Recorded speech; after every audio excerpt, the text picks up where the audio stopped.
Baik, Alhamdulillah. So, jadi kita tengok balik di dalam seterusnya dalam slide ni. Bagaimana Allah menyebut di dalam Al-Quran dalam surah Nuh ayat 11. A'udzubillahi minasyaitonirrajim.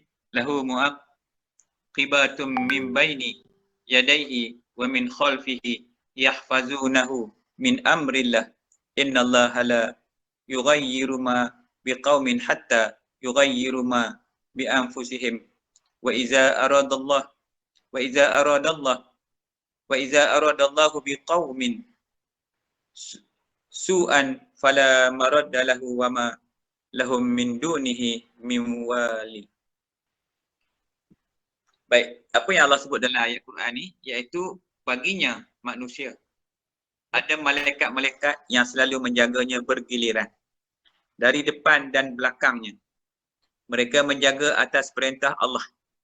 Sesungguhnya Allah tidak akan mengubah keadaan suatu kaum sebelum mereka mengubah keadaan diri mereka sendiri.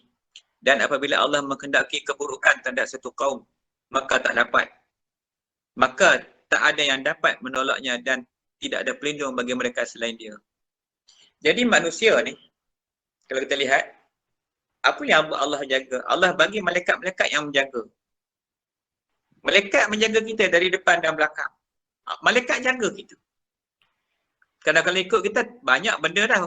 Kalau Allah lepas kita ni, tak tahu dah apa nak jadi kat kita ni. Punya kasihnya Allah. Tak kira lah mu tu orang Islam ke, mu tu orang kafir ke. Mu siapa saja. Allah bagi malaikat jaga. Itu tanda sayangnya Allah. Tapi kita ni tak sayang kat diri kita. Kan? Bila kita nak buat apa pun, kita kena ingat.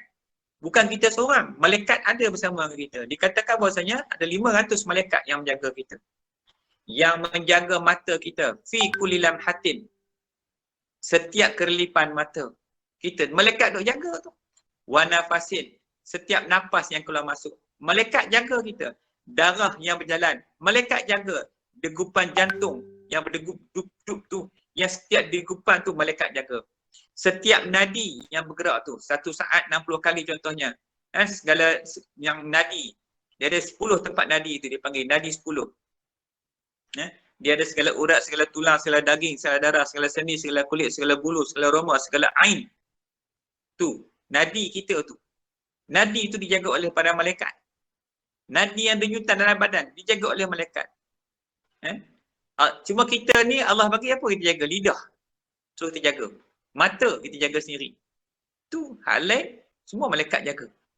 Dan mata pula, kerelipan mata tu bukan kita jaga. Mana kita boleh kelip sendiri? Ada waktu dia mata tu berkelip. Yang kelipkan mata tu pun malaikat. Nak tengok bila mata tak berkelip, ketika roh dicabut keluar daripada badan. Maka mata tu sama ada tertutup ataupun terbeliak. Bila malaikat tak jaga. So, jadi bila malaikat menjaga kita ni, walaupun malaikat jaga, tapi ketika Allah nak datang ujian, datang juga ujian tu. Sebab malaikat ni dia tak ambil tahu pasal hal ujian tak ujian, dia cuma jaga kita atas perintah Allah. Kadang-kadang dilepasnya kita. Itu pun berlaku juga. Baik, so jadi kemudian sesungguhnya Allah tidak akan mengubah keadaan satu kaum. Ini cerita kita lah. Allah tak ubah kita. Hari ni dah dipesan dah. Masalah COVID ni jangan keluar rumah. Stay at home. Stay at home. Stay at home apa? Ajak anak bini, jom kita pergi Langkawi. Booking tiket. Kecil kan anak 3 bulan. Bawa berjalan. Dia kata duduk rumah berapa jemu. Kita ada duit. Dapat air sinar lagi banyak. Jom kita pergi berjalan. Dia dah langgar dah. Nabi sebut tu. Dah duduk kat red zone.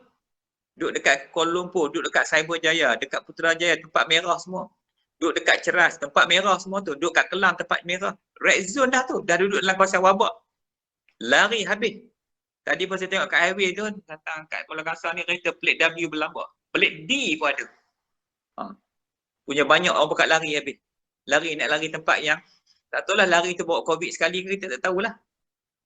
Ni yang bahaya dia. Jadi kita tak nak jaga nyawa. Sepatutnya kita tak boleh terlibat macam itu. Bukan darurat, melainkan kita ada urusan sangat-sangat penting. Kalau sekadar nak bawa diri lari, tak nak duduk berkurung kat sana, itu bukan dia. Tak termasuk dalam hadis perintah tadi. Kita dah melanggar perintah yang Nabi sebut tu. Inilah masalah yang jadi kat kita hari ini. Kita sendiri tak nak berubah. Macam mana Tuhan nak tolong kita? Jadi sebab itulah walaupun ada malaikat yang menjaga, namun ternyata Allah juga yang bila Allah nak cuba kita juga, Allah nak uji kita dengan virus, maka keadaan itu dah jadi berbeza. Jadi kalau tanpa perubahan yang kita lakukan, Tuhan tak akan mengubah keadaan kita. Jadi hari ni kalau kita nak hentikan COVID ni, nak putus kerantaian dia, kita kena taatlah kepada ulil amri. Siapa ulil amri? Pemerintah. Pemerintah ni, dia pemerintah lah dah larang. KKM dia pesan dah duduk di rumah. Duduk di rumah dia berjalan juga. Jadi Tuhan takkan tolong kita. Tuhan dalam sekali, saya rasa mungkin polis kata gini, korang nak berjalan sangat, berjalan. Puas-puas. Bila letak serang di COVID nanti. Lepas tu masuk hospital. Kalau hospital dah penat, kita letak kat mana? Tempat pada tak ada sekarang ni nak letak. Sungai Buloh kata dah full dah. Punya berjalannya manusia. Bukan ada sebab jalan pun. Hak kerja tu lain lah. Pergi kerja. Yang tak ada kerja ni. Ni kena ingat Allah pun disebut ni. Jadi Allah takkan ubah keadaan kita hari ni. Jadi hidup kita di hari yang akan datang ni dah mesti kena berubah dah. Ada orang dia tak nak berubah lagi, dia masih nak kekal dalam keadaan sebelum ni. Kalau jumpa nak bersalam, nak berpeluk-peluk, nak bercium-cium lagi, bukan dah lah ni. Masa dah berubah. So kita kena absorb, kita kena sesuaikan diri kita dengan keadaan yang baru, normal baru ni. Benda ni dah jadi satu kehendak Tuhan, ketetapan Tuhan. Kita nak ubah macam mana? Aku tak nak lah, aku nak macam dulu lagi, nak shake hand. Pergi jalan shake hand tu. COVID duk tunggu tangan orang tu nak pindah kat kita. Yang tu lah, pasal tu lah kena ada agama, kena ada iman. Jangan dengar ish aku tak kena, ish aku tak kena, ish aku tak kena, orang lain kena. Macam accident lah, bawa kereta tak jalan. Ish aku tak kena accident lah, aku tahu bawa kereta. Tapi last kali dia yang kena accident. Selalu yang macam itulah anggapan kita. Kita selalu salah persepsi. Salah buat andaian, buat tanggapan. Jadi janganlah kita ni duduk dalam kehendak Allah Ta'ala. Kita hidup dalam takdir Allah Subhanahu Wa Ta'ala. Tuhan yang menentukan segala-galanya. Sebab tu maka tu, jadi sebab tu kita kena faham. Kita kena faham keadaannya, kita kena hidup selepas ni macam mana. Dulu, kita mandi pun sekali. Basuh tangan pun jarang-jarang. Masa nak ambil wuduk je. Tapi sekarang dah berbeza. Balik rumah je, kena tukar baju. Mungkin dulu basuh baju sekali. Sekarang balik rumah je, tengah hari salin baju semua. Takut COVID melekat dekat baju.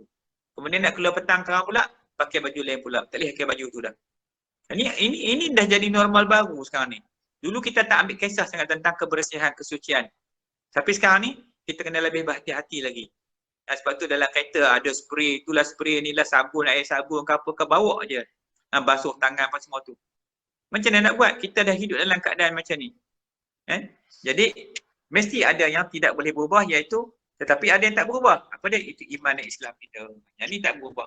Jadi kita memperkukuhkan lagi, kita kuatkan lagi akan iman dan Islam kita. Rabbana la tuzigh qulubana ba'da idh hadaitana wa hab lana min ladunka rahmah innaka antal wahhab. Ya, kita minta petunjuk kepada Allah. Mudah-mudahan Allah bagi kita petunjuk jalan untuk kita berada di jalan Allah Subhanahu Wa Taala. Duduk atas landasan yang terbaik, landasan Islam, iman, ihsan. Jangan kita minta kepada Allah supaya jangan digelincirkan kita daripada jalan iman, Islam dan ihsan tersebut.